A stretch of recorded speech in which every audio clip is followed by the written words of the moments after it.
Can I ask those at the back to come forward, please? There's lots of chairs, so please come forward. I'm going to welcome our next speaker, his name is Kennedy Michael. Now, I've known Kennedy since the early 90s, and in those days, I knew him as a thespian, if that's how you pronounce it. So he was a bit of an actor. He used to do dramas and plays. And by his own description, today he is an accidental environmentalist working as a volunteer in river conservation, protection, and rehabilitation landscape of Malaysia.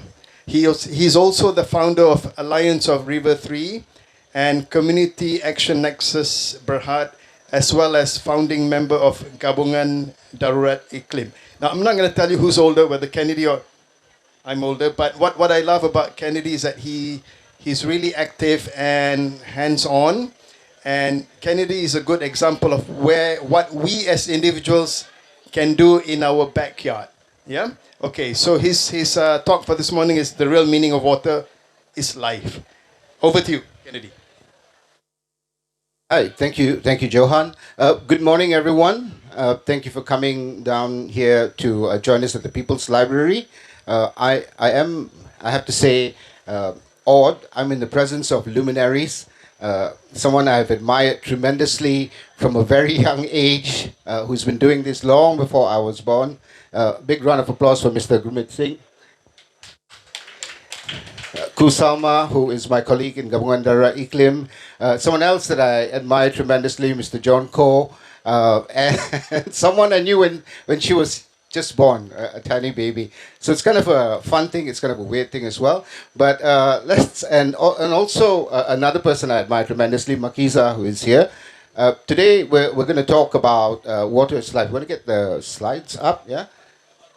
Okay, so my name is Kennedy Michael. As the introduction says, I am Malaysian. I am 52, not that it matters. And I am an accidental environmentalist. And so today we're going to talk about the real meaning of water is life. We hear this very often, that water is life. Those of you who were in school in the 80s, you will remember seeing these signboards or billboards or posters put up that says, Sayangi Sungai Kita. You know, and if I asked you, how do you love your rivers? I don't think anybody would be able to give an answer. I mean, you can't. It's not a huggable thing. It's not someone you can take home and, you know, treat like a pet or whatever. And the reason why we're talking about this topic today, water, is because water is literally life, right? If we were to take away everything around us, if we took away money, you know, if we took away the stock market, if we took away buildings, so long as we have clean water, we'll be all right. But the moment you take away water, very shortly after that, you will lose your air and you will also lose your food. And this will be an extremely painful way to die. So this is the opposite of life, is death. And studies have shown that we would last 7 days maximum without water. If after 7 days we don't get water, and if you're a mother with a child and you're both thirsty, and I put a bottle of water there, you would kill your child to have that water, because you will no longer be in control of your senses. Delirium is one of the physical effects of not having enough water in your body. You wouldn't be able to open your eyes, your kidneys would start to shut down, your liver would start to shut down. So 7 days is all it takes to bring the world to its knees. All you have to do is poison all the water, poison all the fresh water, and that's it, you're done. The world will die. No water for the forests, no water for the forests, no water for the trees, no water for the trees. Guess what? No air to breathe. No water for agriculture. Guess what? No water to grow your vegetables. So, especially if you're vegan, that's going to put you into trouble. No water for your livestock. That's the end. No more meat. So this is the importance of water in human life. Now, Johan, you have a clicker. You can move to the next slide. So I'd like to ask a question. Who here does not believe that they are a polluter? Raise your hands. Anyone here who thinks that they are not a polluter? Raise your hands, including babies. Right, very good. So you can go to the next and the next. That brings us to one more, one more, one more here. So every one of us is a polluter, and this is the most basic example. If you live in a landed property, this is what happens. And if you want to know how you contribute to pollution, if you turn on your kitchen sink, you wash stuff in the kitchen sink, you go to your back drain, and if rice and bits of vegetable and curry and oil and stuff is flowing out, you're a polluter. Because all of this goes to an oxidation pond, it's treated, and then it's discharged into rivers. And what's the connection? Connection is upwards of 97% of our potable water is sourced from rivers, not from dams, not from lakes, not from ponds, but upwards of 97% of our potable water is sourced for rivers. So we all contribute to that pollution. The other thing about rivers is that they are the lowest lying point in any topography. So every piece of litter that ends up on the ground that is mismanaged will end up in the river. When you drive, or even if you take public transportation, all the soot that comes out of the back of the bus falls on the ground. When it rains, the surface runoff washes everything. It all goes into stormwater drains. The stormwater drains all lead into rivers. So there are no exceptions. We're all polluters. But why is it that only a handful of us take any kind of action to help our rivers? Who here makes water? Anyone? Manufactures water? Sweat. That's one way you manufacture water, but it's not something you can use. But water is produced in the ecosystem, and we all get it. Whether you're a good guy, you're a bad guy, Hitler, Saddam Hussein, doesn't matter who. Everybody gets access to that water. Therefore, shouldn't everybody be responsible for looking after the water source? Why is it up to just a handful of activists around the country who are doing all this when everybody benefits and everybody pollutes? Right, we go to the next slide.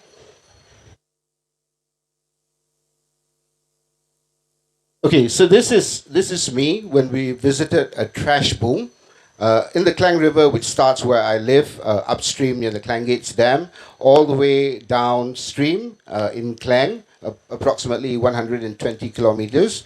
There are 7 trash booms installed by the government. Each of these trash booms can harvest up to 8 tons of trash in one day. And then whatever escapes the 7 is picked up by the 2 ocean cleanup interceptors. Right? The Klang River this year, we've dropped to the 3rd position, which is the world's 3rd largest contributor to marine plastic pollution. We used to be number 2. So this is the first time something good has happened when we dropped in the ranking. But this is one river, just one river in Malaysia, having that global ranking. So the river starts in a beautiful place where I live, hardly any trash. That's because we spend all our time badgering people to keep the place clean. And then it leaves our place and it starts picking up trash. Then it passes through Kuala Lumpur, where there's a whole load of trash that goes into the river. And it comes out into Selangor again, round about just before Puchong, and then it heads out to Klang. This is done by humans. It's not done by animals. It's us. Every single cigarette butt, every single sweet wrapper, every single straw, every single bottle, all of it.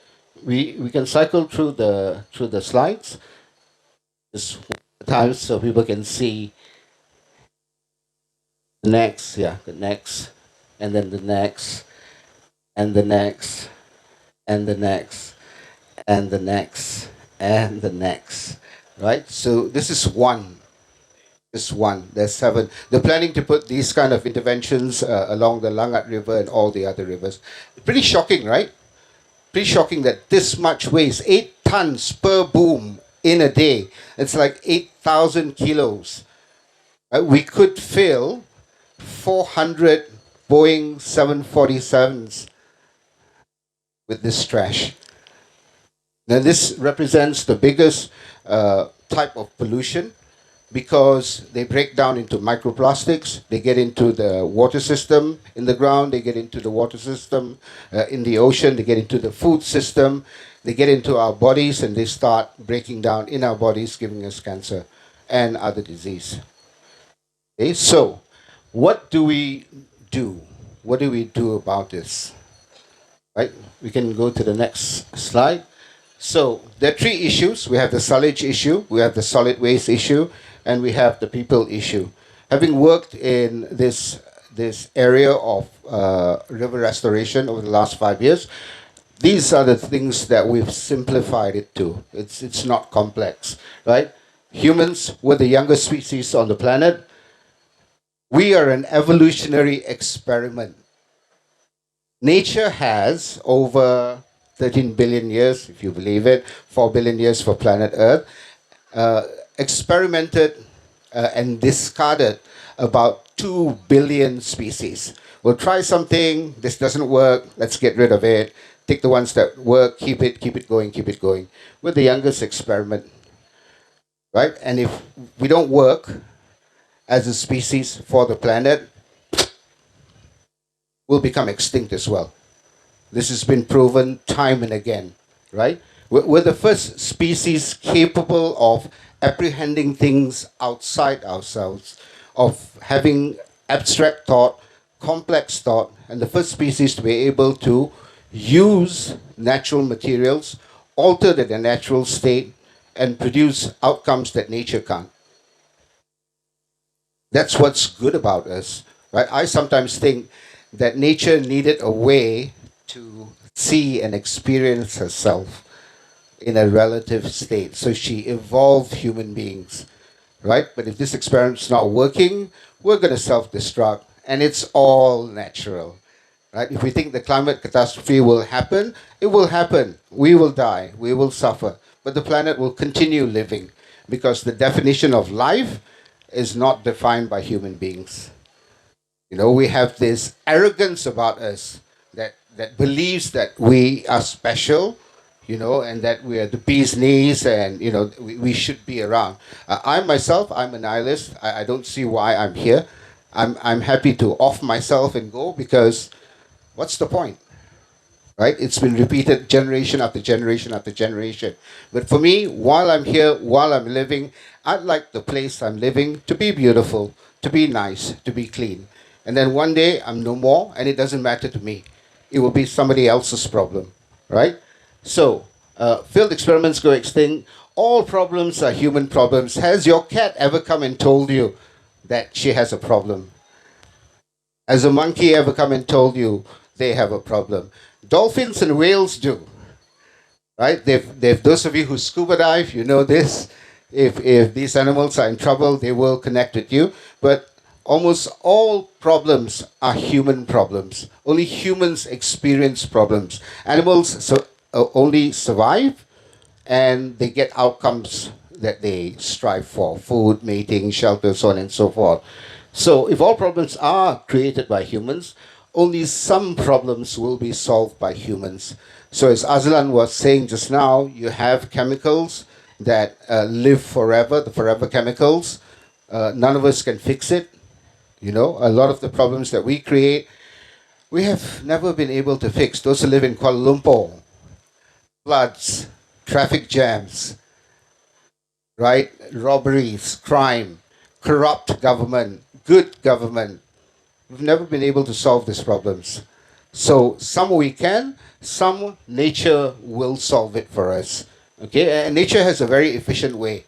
Just kill everybody. It does it, you know. We tend to think of nature as soft and cuddly and nice, and we call her mother, but nature is not. Right? Even cell division, it's division, it's violent. It doesn't happen gently. Childbirth is violent. You know, storms are violent. Lightning is violent. Earthquakes are violent. So, you know, there's no two ways about it, that nature is extremely violent and nature doesn't care. It doesn't care. You think that it does. You know, nature doesn't go and say, oh, like, look at all the millions of starving Africans here, we're going to rain and let them grow. It doesn't care. No. So we have to care.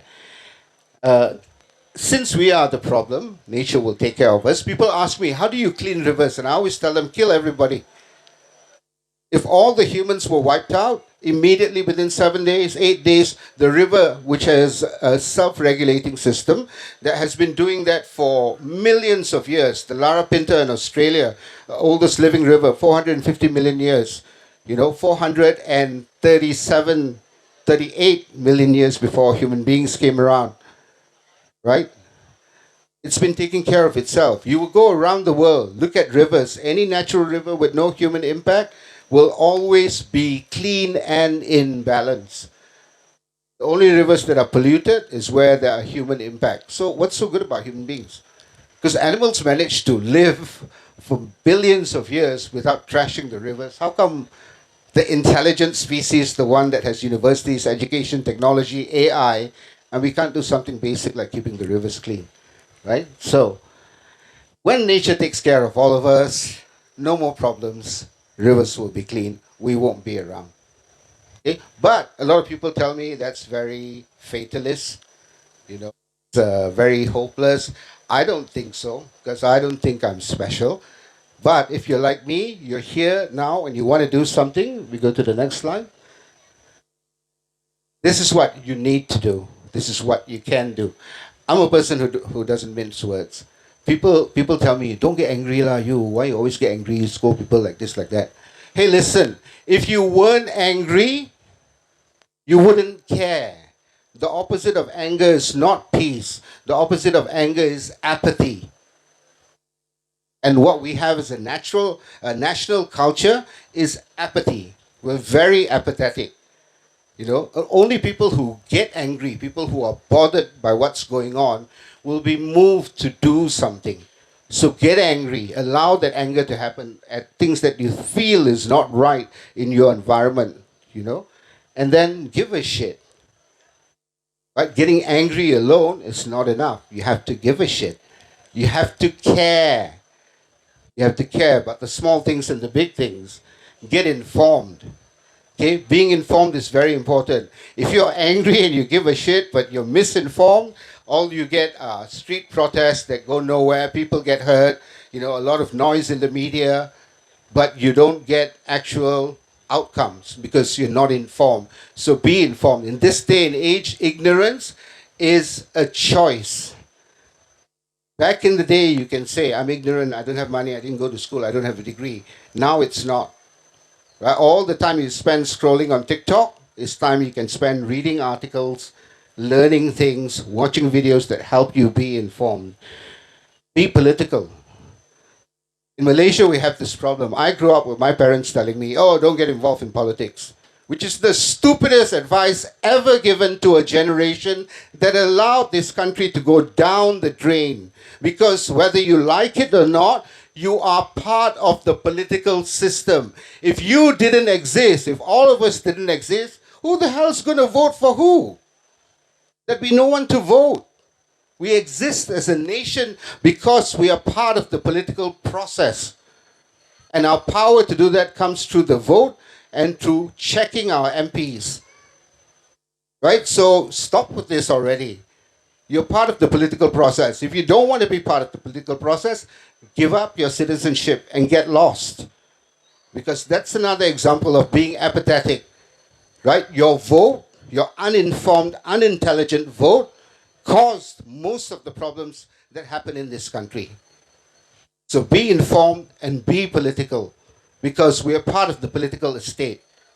Anyone who doesn't think so I really think you ruined Malaysia from what it could have been. Okay? And then volunteer, because no one's going to pay you to do this stuff. Right? People always come up to me and say, "Hey, who do I need permission from to start a river cleanup and to clean up this place and stuff?" And I said, "Why do you need permission to pick up rubbish? Just do it. You don't need permission to do something good." Right? Anyone going to stop you? Anyone going to give you a fine for going into the river, into the drains to clean rubbish and put it away or dispose it off properly? No. No one's going to do it. So you don't need permission. So volunteer. Don't wait for the next person to do it. Change your own behavior. That's the most powerful thing you can do. Right? And it's not a judgment. You're used to straws. It takes a while to change that habit. You're used to plastic bottles. It takes a while to do it. Change your behavior. Small steps, green steps, like Aslan would say, right? And don't judge yourself. A little at a time. The system doesn't make it easy for you, but you can. Like this, I've made a habit of bringing my own water, right? But if you forget, don't beat yourself up. It's fine. You need water. So this is another important thing. And then tell people, when you meet people, talk to them about what you're doing. Talk to them about the issues. Most people, this is the only way they get informed, because someone has told them, especially children. Then change the things you can't accept. I'm sure you've all heard the serenity prayer, right? That says, "Oh, give you the serenity to accept the things you can't change." Bullshit. Right? Nothing is immutable. Nothing is immutable. Everything changes. Right? You've heard this illustration. What happens when an unstoppable force meets an immovable object? I don't know. Let's do it and find out. But everything changes. That's the nature of the universe. That's the nature of the life we live. Right? So everything can be changed. So change it. Don't accept things that are wrong, things that seem impossible to change. Don't buy that. Right? Change it, because it needs to be changed. And then finally, sweat the big stuff and the small stuff. A lot of you grow up, and you say, "Oh, don't sweat the small stuff, don't sweat the big stuff." That's apathy. That's apathy, when you don't care. Ayah, don't care lah. Ayah, chincai lah. Ayah, why bother? Ayah, somebody else will do it lah. Ayah, not my problem lah. Ayah, so leceh lah. That's us. That's not the government. That's us. No, we don't care. And if you don't sweat the small stuff and you don't sweat the big stuff, then nothing's going to change. Then you don't have a right to complain. Well, you can, but that just makes me want to punch you in the face, because you don't want to do anything about it. You just want to, it's just really annoying. Now, the flip side of that last statement is that in the end, we're all going to die. So at a certain point, actually, it doesn't matter. Because nature will take care of everything, one way or the other, simply because we are all a part of nature. We're not apart from nature. We don't have a special pass. We're all part of nature. So equally, whatever is meant for us will come to us. We will live, we will die, nature will go on. We've come to the end here. I want to leave you with a song. The first time we performed this song was across the road in 1994. You remember Chris Koo, who was also in Frenigo. We wrote this song. He's not here today, but I'm just going to play it. And this song it's kind of a sad song, but it's not. Right? So I'm going to leave it to you to listen to it. Yep.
So I didn't bring my mic stand, so I have to jury rig this, but I think I can manage, and we should finish within the time. So this song is called Signboards. It's a song about looking back, about regret, and about hope. Can you hear?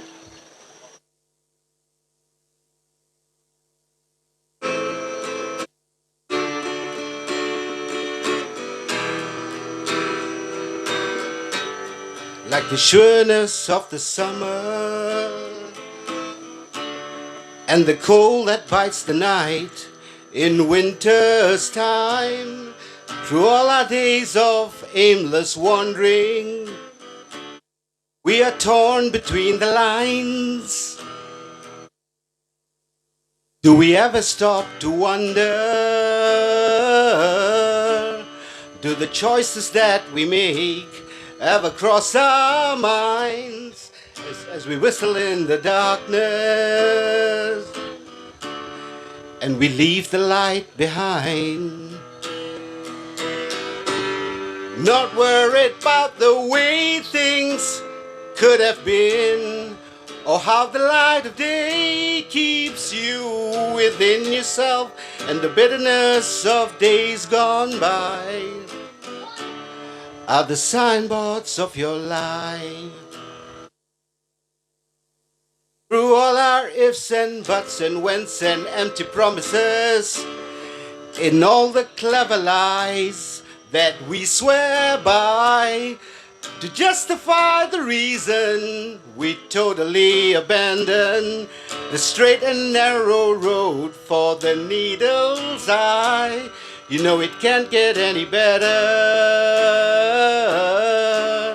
'cause the circle only goes around and around, and this moment is much longer than the lifetime that we found. So don't worry about the way things could have been, or how the light of day keeps you within yourself and the bitterness of days gone by.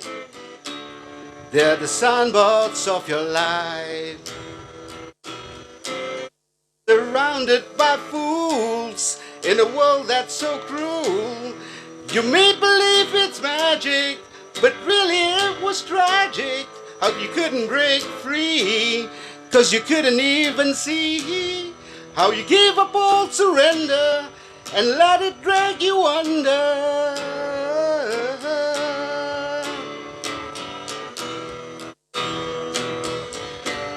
While singing sha la la la la la la, hey, hey. Sha la la la la la la, hey, hey.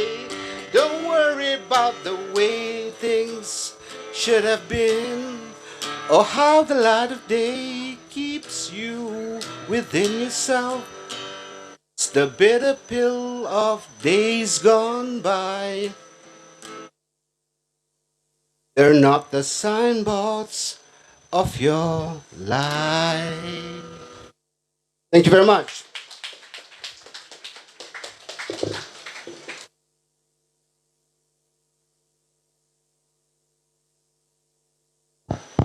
Well done. Thank you, Kennedy. Lovely. That was really nice.